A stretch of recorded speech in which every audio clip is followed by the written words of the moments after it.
ចាជំរាបសួរនាងខ្ញុំឈ្មោះខុនសុនីតាជាអាណាព្យាបាលនៃសិស្សឈ្មោះមនីនាថគាត់រៀននៅថ្នាក់ទី6ហើយនឹងមួយទៀតអូនសេរីបុត្រគាត់រៀននៅថ្នាក់ទី1មូលហេតុដែលខ្ញុំសម្រេចចិត្តដាក់កូនទាំងពីរនៅសាលាអន្តរជាតិ Forest Hill នេះ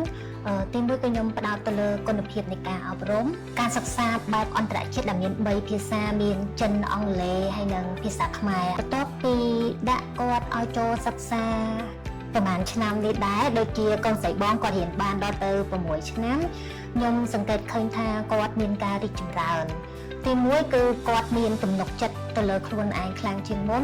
ហើយការប្រសើរឡើងនៃភាសាមានន័យថាភាសាអង់គ្លេសគឺគាត់ប្រសើរឡើងគាត់អាច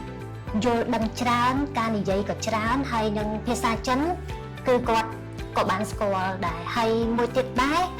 អភិវឌ្ឍក៏មានការអភិវឌ្ឍទៅលើបំណិនជីវិតសាលា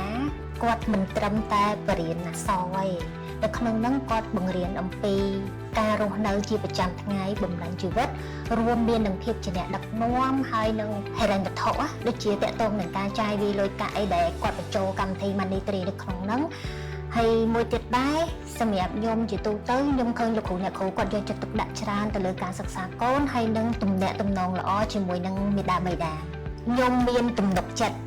ជាមួយខាងសាលាដោយខ្ញុំសម្រេចថាដាក់កូនទាំងពីររៀននៅនេះដោយសារយើងមើលឃើញថាវាមិនត្រឹមតែបរិញ្ញាឲ្យគាត់មានចំណេះដឹងជំនាញផ្នែកភាសាទេប៉ុន្តែវាអាចឲ្យគាត់នឹងមានទំនុកចិត្តហើយនឹងមាន leadership នៅក្នុងខ្លួនរបស់គាត់ក្នុងការសម្រេចចិត្តដាក់កូនឲ្យរៀននៅក្នុងសាលាណាមួយខ្ញុំគិតថាវាមានកត្តាជាច្រើន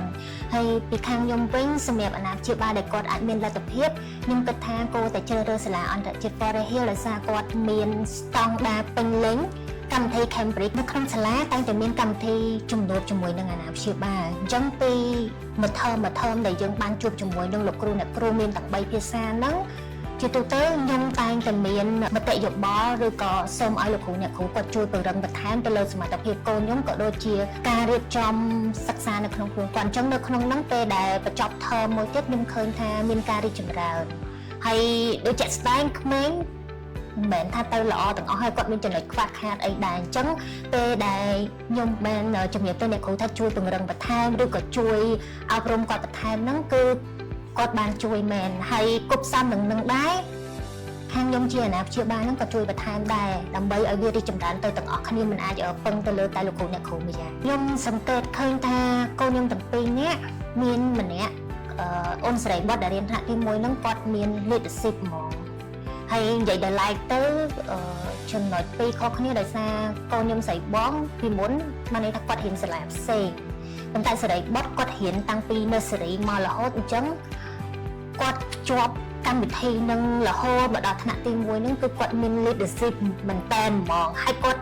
very independent អ្នកមនីនាថមិនថាគាត់អត់ leadership ទេមានដូចគ្នាប៉ុន្តែគាត់បែបស្ងប់ស្ងាត់អានេះជាទូទៅគឺផ្ដោតទៅលើបរិយាកាសនៃការសិក្សាក៏ដូចជាបរិយាកាសនៅក្នុងសាលាទាំងមូលសម្រាប់ពេលបរិយាកាសសាលាខ្ញុំគិតថាល្អហើយនឹងសុវត្ថិភាពគឺសំដៅទៅលើថាគ្រូអ្នកគ្រូដែលជាជំនួយការហ្នឹងហើយនឹងអ្នកគ្រូពេទ្យគាត់យកចិត្តទុកដាក់ដល់ឡែកថ្មីនេះកូនខ្ញុំគឺគាត់អាសាឈឺអញ្ចឹងឲ្យតែថាកូនខ្ញុំប្រាប់ថាអត់ស្រួលខ្លួនគាត់តំណតំណងមកអាណាព្យាបាលហើយទៅគាត់បោះកម្ដៅគាត់